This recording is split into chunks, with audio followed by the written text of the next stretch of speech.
Handling tough times as a Christian man. Now, I wish I could open this video and say that what I'm about to teach you will make all those things go away, but I'll be lying to you and I simply just can't do that, right?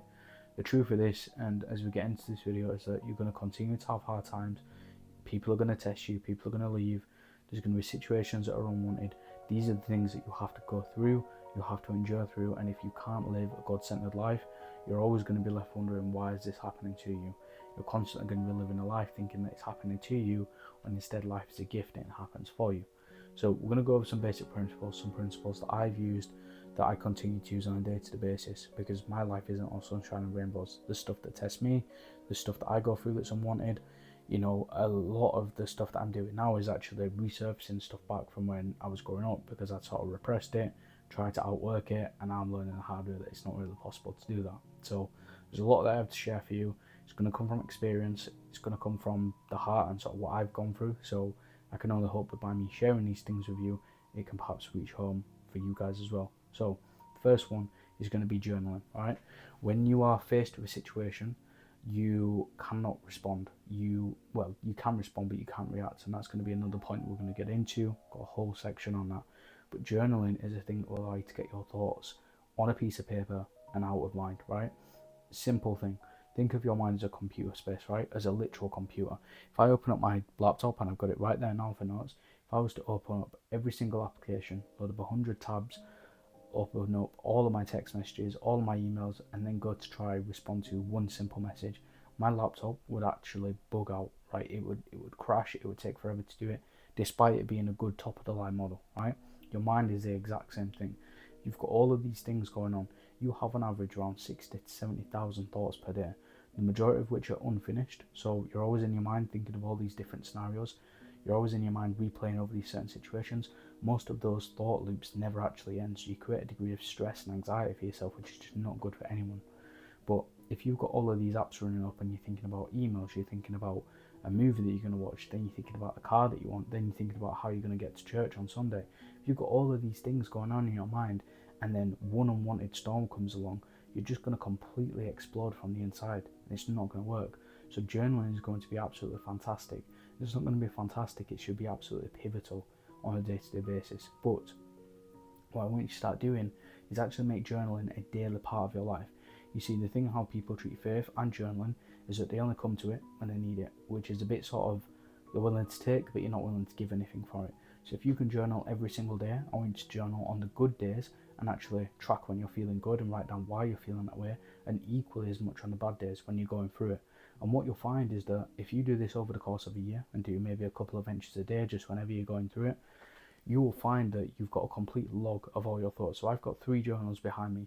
I can find out exactly how I was feeling a year ago. I can find out my thoughts, what I was doing. I can have direct access to where I was a year ago. Now this is not only good for retrospectiveness, because you can see what perhaps you was doing differently, but it's also good to keep an actual archive of your thoughts, feelings and emotions. Now what's good with this is that as you begin to write down your thoughts and you'll write down what's actually happening, so let's just say you're going through a breakup, let's just say you've got fired from a job, or you've gone through a situation, or maybe you're just not feeling worthy, right? Whatever it is that you're going through that's unwanted, if you can write it down on paper, you're using both cognitive ability and physical ability to get it out of your mind and onto a piece of paper. So now it starts to free up your mind, because if it's out of here and it's on there, naturally you've got freedom, you've got space. So now you can start to do things more efficiently. The same thing going back to that computer example, if I was to close all those apps down and just run one singular program to send a text, it would be lightning fast. I do a lot of video editing on here, right? When I'm editing the video, I can only edit the video. The second I try to do Photoshop for thumbnails or do multiple things at the same time, it lags out. But when I do one thing at a time, it actually starts to be faster, more efficient, which is almost paradoxical to us, because we think that when you multitask, you get more things done. But you actually end up just creating a load of unfinished loops, which just creates more stress, more frustration, and it takes longer to get the initial task done. So journaling is an absolutely fantastic thing. Best thing to do here is don't have a structure of this. As men, we should always have to strive toward a lot of structure in our life, right? You know, you wake up, you go to work, do all these things at a very specific time. With journaling, I found the best entries are right in the thick of the moment, right? So if you are going through an unwanted situation at work, soon it gets to 5, 6 o'clock and your boss has gone away or whoever's gone away, take some time, journal there and then. Don't wait till you get home. Don't do it before you go to bed. Don't do it the day after. Do it right there and then. Write down what your emotions are. Write down what you're feeling. And I promise you, getting that raw emotion out of your mind there and then is almost like a life-changing experience. I've done it, right? Now, I'm a little bit more intense with my journaling, so I will journal in the morning just to sort of set my day up, explain what's on my mind, if I had a dream, if I want the day to go a certain way. But then I'll also journal right before I finish work for the day. And what I'll do then is I'll journal, did anybody irritate me? What thoughts and feelings do I have? What do I need to do in the evening time for my other work? And what I found is that by journaling in there, in emotion, like in literal life situation, you can get a much accurate description. Because if you were to wait till you get home, you've then got to sit in traffic, somebody else could test you, you could be thinking about something else, and your mind actually gets diverted because yet again it's thinking of more things, it's creating all these unfinished loops. So start to journal more, start to journal less structured, and do it right in the moment, and that's when you'll actually start to find it's easier to get through things. And then in a year's time or 3 months time, what you'll find is that if you're going through a similar thing, you just flip back a couple of pages, you're giving yourself a literal cheat code to life. If you can live a life that is journal based and Bible based, you've got a cheat code for what's already been done, a cheat code for what you've already felt, which means you've just got to follow the A, B's and C's, and it's much easier to get to the next steps, especially when you're going through these trial and tough times. Next one is to look at your surroundings. One of my first videos on this channel was how to fall as a Christian, and if you're going through things that are unwanted, I need you to look at your surroundings. Who are the people that you're surrounding yourself with? And I know it sounds like some typical Instagram motivational post, right? But I promise you, the people that you surround yourself with and the thoughts that you're having are pretty much either going to be a disease or a blessing, to be an asset or a liability. And if you're surrounding yourself with people that are always in a victim mentality, a couple of tests that you can try, right? Hang around with the people that you're doing, do exactly as you are.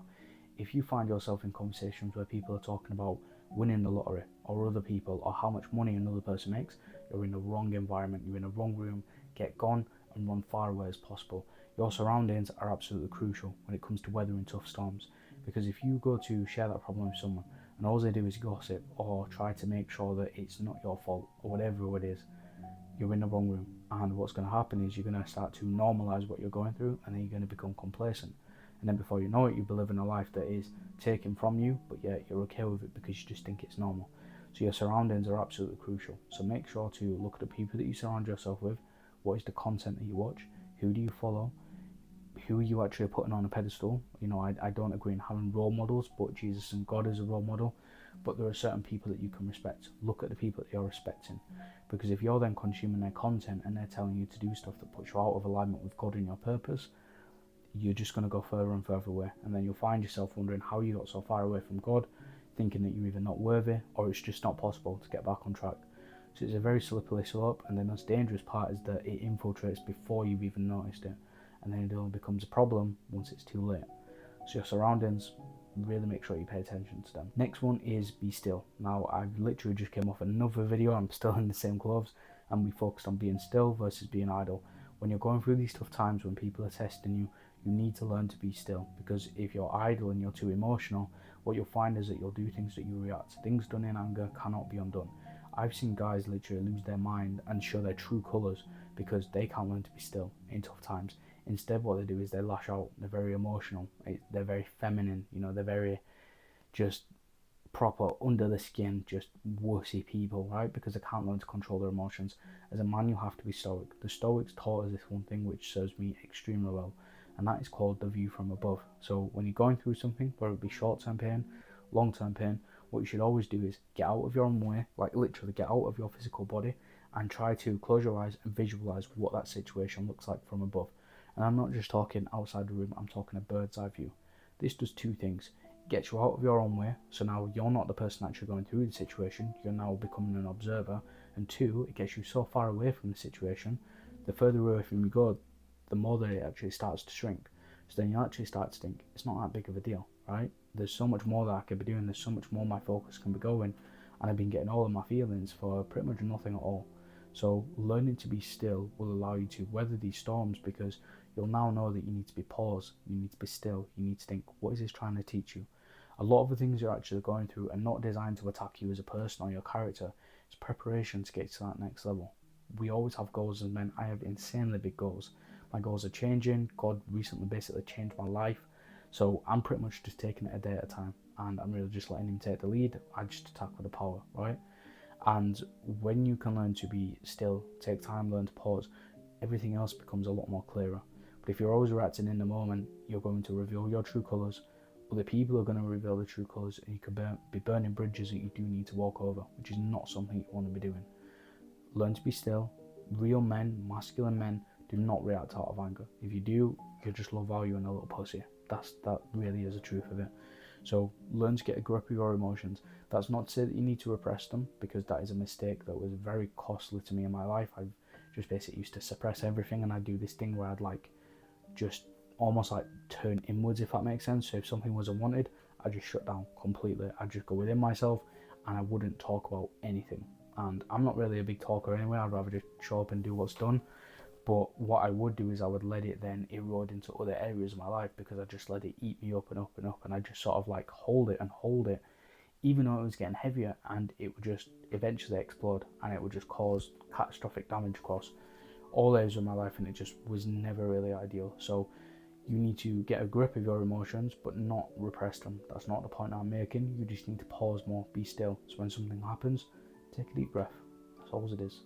And that really leads me into the next point, which is react or respond. And I've literally seen this manifest itself in real life. A guy ended up losing his job because of it. In life, there are two things. When something always happens to you, person leaving, getting fired, whatever it is, something that is unwanted and you are just not happy with, you do one of two things. You can either react or you can respond. If you're doing the first one, reacting, you're always going to be doomed, because whatever you give blame to, you give power to. If it's always somebody else's fault, what are you actually taking accountability for? How is the life that you're living any much yours is theirs? So if someone can control how you feel, they can control how you think, they control how you act, they will literally control your reality. So you should never ever react to stuff, because by you reacting, you're basically giving them permission to control your energy, determine how you act, determine how you think, feel. Your life is not your life then, it's now theirs. They can literally use you at their disposal, and it just makes no sense. So reacting is one of the worst things that you can do. There is never an instance where reacting is a good thing to do. Even in a life or death situation, you have to respond. Let's just say, and this is how my mind goes, I think about all the time, if somebody comes in the room with a gun, or let's just say you're at a zoo, right, and a crocodile breaks loose. If you react, first thing you want to do is run away. That animal is infinitely times faster than you. You can be fast, but you're never going to outrun a bullet. Like, these are just basic, it's not facts, it's just straight up physics. You cannot outrun a lion or a crocodile if they are coming at you in a straight line, because they've got more speed than us. Their muscular structures are completely different. You cannot outrun the pace of a bullet. That is if you're reacting, and the first thing you want to do is run away. Whereas if you can first respond, what you can then do is maybe perhaps get your family to safety. If it's an animal, you could essentially assert more dominance. You could create a larger space, which is going to scare it off, thinking that that is in fact prey and you're the predator, because that's true. If it's a bullet, you could diffuse the situation prior. You could get yourself out of eye line, take the back, and then essentially control the situation. These are the things that happen. These are the ways that your mind starts to reprogram itself when you start to respond rather than reacting. Now, those are very extreme instances. That's just side quest stuff my mind likes to think about. But in real-time examples, when you can learn to respond, what happens is something says something to you that's unwanted. Let's just say they're trying to provoke a reaction. Pause. Say nothing. Respond. Don't necessarily respond at them or respond with them. Just respond with whatever it takes for you to keep your level sense of peace. Because what they're trying to do is they're trying to take from your energy, and then when they do, it's making a statement that they can and will do it and will continue to do it again and again and again. So when you respond, you're basically making a declaration saying, I see what you're trying to do, I know what you're trying to do, but you're not going to get the reaction from me. Jesus did this exactly with the Pharisees. He did this multiple times.